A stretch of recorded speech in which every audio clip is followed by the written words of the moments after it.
You know, as I was interviewing Carolyn Jones in Red Buttons, I heard this big roar from the crowd, and that meant only one thing. The Burtons had arrived. Now, that's an usher, not a guard. But getting back to the Burtons, this was my treat. They were very gracious and charming. Richard Burton, the role he has in the picture is far different from any he's ever played. One he said he found very challenging. Miss Taylor, wrapped in that chinchilla, was naturally very proud of her husband, as well she might be. This choice and much wanted part was first offered to Burt Lancaster, who couldn't accept, but Burton was delighted when it was given to him.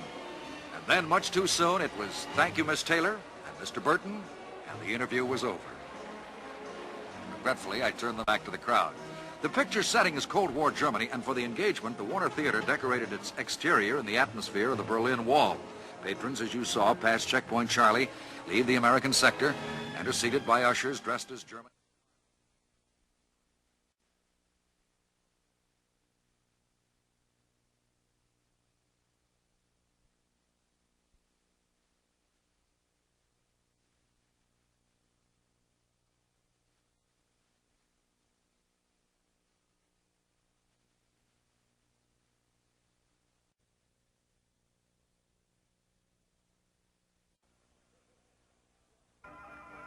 A premiere in the heart of Hollywood.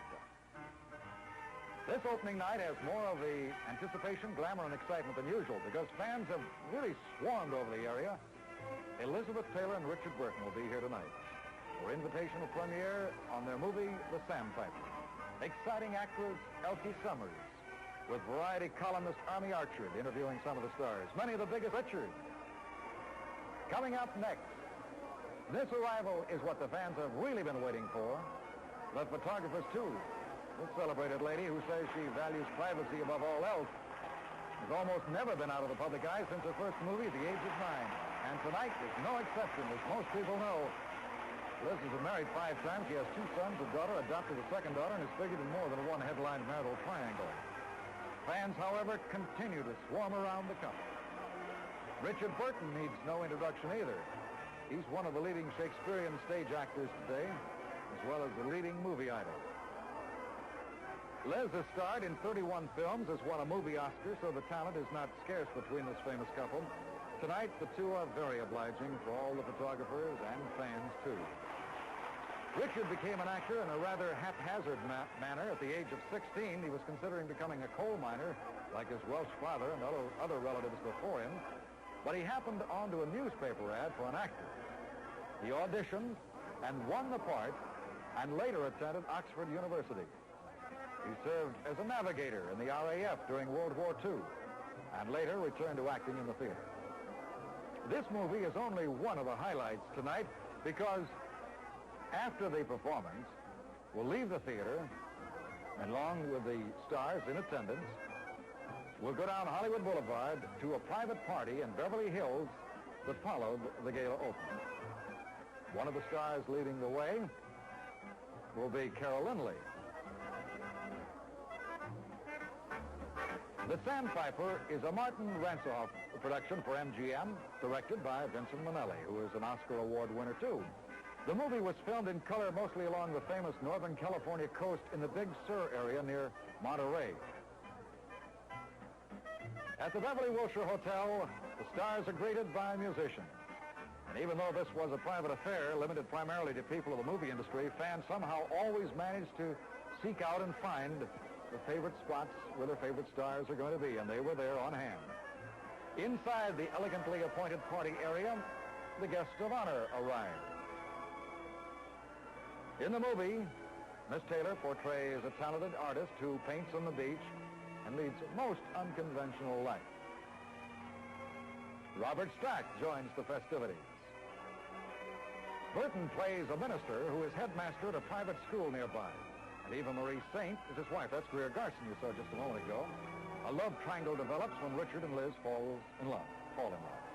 As Liz and Richard are seated, the party now gets into full swing. Ann Miller was there. A lavish buffet supper, refreshments, and music to round out the evening. And you know there'll always be photographers on hand when one of the most beautiful women in the world and her famous and talented husband appear.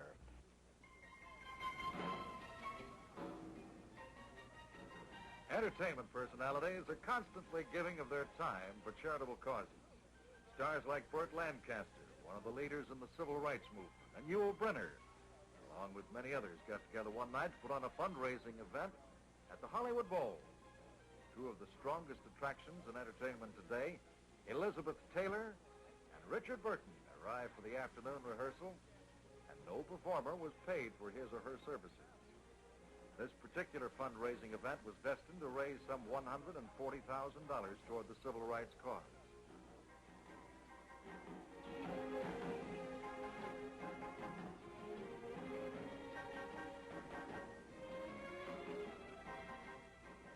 Burt Lancaster led the drive to recruit stars like Nat King Cole and comedy greats like Milton Berle.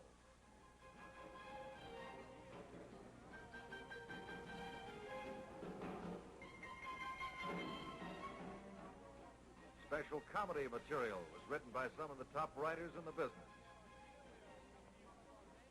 Actors like James Garner were there to rehearse in the spectacular surroundings of the world-famous Hollywood Bowl. The McGuire sisters, famed for many years as the fine singing group with Arthur Godfrey, took their turn at the microphone.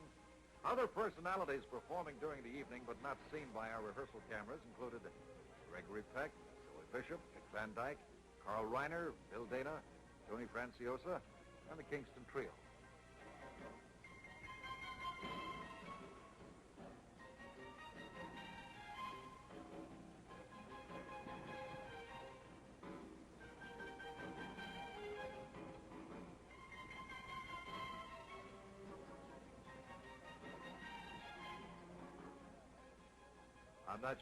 I'm not quite sure what they're doing, but Brynner and Milton Berle are having some fun at it. You know, we thought about it. I'm sure he did, too, but it was a chance for Richard Burton to get a change of pace from his usual heavy dramatic roles. The group here today is part of some 150 actors and actresses that have decided to take a strong stand in favor of civil rights for all people of this country. Performing and raising funds is only part of the work they do. Many of them can be found ready to help in whatever way possible to aid in the cause of freedom.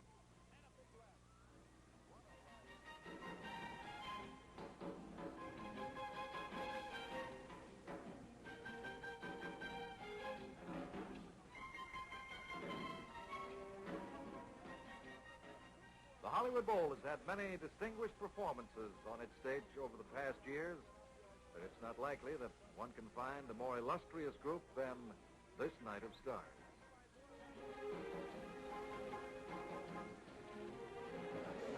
No, you can't be just purely relaxed by this thing, because it's so beautifully. It's a certain energy, right? Yeah. And I love that. Yeah. The music, the double entendres, the whole atmosphere of the film really pleasured me. And it's nice to be pleasured by a film, rather, I think, than totally sort of depressed. Something else. How does it really affect you personally, the way the press keeps constantly prying into your personal life? Do you really want to know? Yeah, on an honest level. That's something we never hear. Well, I'm sorry. Right on. Let me add it to this. How does it personally affect you, the way the press is prying in? bugs me. Does that answer your question? Yeah. Is there anything you can do about it? Or how does it I can ask you not to ask me that kind of question. Oh, all right. Okay. Touche. Very good. Okay, thank you very much. Okay, gentlemen, questions? Okay. I don't know what I'm doing here. I didn't win anything. What's the significance of your being back in Hollywood and taking part in this ceremony? Well, I don't think it really has any significance at all. I'm just one of the movie stars around.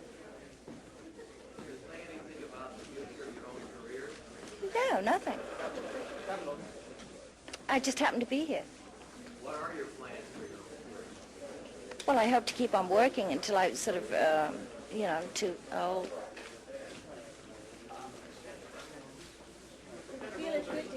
What is the thing you love most in your life? ¿Qué es la cosa que ama más en su vida? Privacy. La privación. That hit me right on the nose. What's the thing you wish to have most in your life? Privacy. And if the answer is Liz Taylor, what is the question? What is the question you asked me? Yeah. What do I want most in the world? Privacy. Yeah, but if the answer would be Liz Taylor, what would be the question? I Actress, throw a away, I complicated throw. woman? I throw away. Thank you for appearing for us. Muchas gracias, Todd. Can you give me your signature, please?